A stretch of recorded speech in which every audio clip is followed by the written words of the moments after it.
It's no secret that Severus Snape is seen as a rather complicated character in Harry Potter series. He was given a redemption arc by J.K. Rowling in the books, but many fans are conflicted and split on how they feel about his story. While some find him a redeemable character, others do not. Many people have pointed out some of his more problematic behaviors in the series, and there are a lot of choose from. So in this video, I'm gonna talk about the 6 worst things that Snape has ever done. But before starting the video, if you're new here, then please subscribe to this channel and press the bell icon so you won't miss any update. And now without wasting any moment, let's begin the video.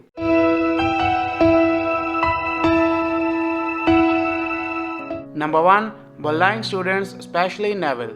This is the most overall point on this entire list because it's hard to narrow it down to just a couple of moments. The simple fact is that Snape is a big bully. He treats almost all of his students horribly, and it's amazing how he is allowed to get away with it. The only students he likes are the Slytherins, and he shows them some pretty gross favoritism. Neville Longbottom, other than Harry, who Snape has a personal grudge against, is often the student who gets the brunt of his anger. Neville was so scared of him that Snape was his literal Bogart. Number 2. Trying to out Professor Lupin as a werewolf. Severus Snape might not have outright told the student that Remus Lupin was a werewolf, but he tried his best to do so. When he was the substitute teacher for Lupin's defense against the dark art class, he ignored Lupin's curriculum and taught the class about werewolves instead. While Hermione was the only person who truly picked up on Lupin being a werewolf, Snape was wrong to try and ruin Lupin's livelihood this way. Number 3. Making fun of Hermione's appearance. This is another specific instance of Snape treating his students horribly.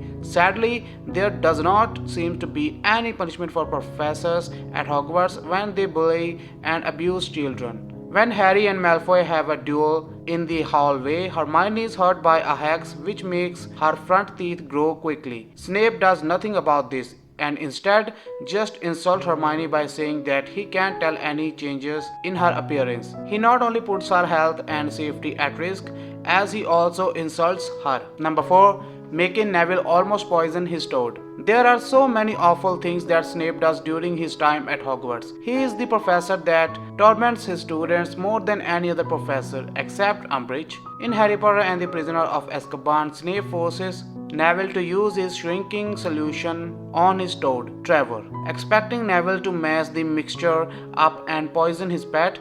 This is extremely cruel and illustrates how little regard Snape seems to have for life in general. Number 5. Creating the Sanctums spell. It's not surprising that Snape was a messed up child and teenager. Some of this is diffusely understandable, given that Snape had a horrible childhood, but he is given many chances to go on a better path and does not take them. When Snape is in his 6th year at Hogwarts, he started inventing his own spells and instructions for potions. One spell he discovered his violent spell, Sanctempra. He put in the book that this spell was meant for enemies, but it's a spell that could easily kill people, as Harry finds out in Half-Blood Prince when he injures Draco.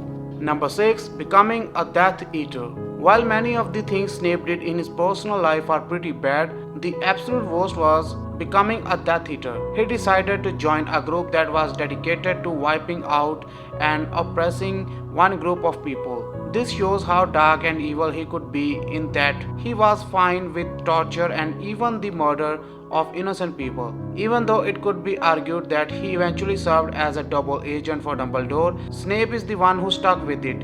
He stood by while the Death Eaters committed all sort of heinous acts, choosing to simply report information rather than stop them. So that's it for today, Potterlads. I hope you like this video and thanks a lot for watching. And by the way, I don't have any hate towards the Snape. This character is pretty complicated, but these are few facts that we cannot ignore. I hope you understand this. And if you really understand and like this video, then don't forget to subscribe and hit the like button. And now I'll see you in my next one. Till then, take care, goodbye, and stay away from the muggles and Half-Blood Prince book.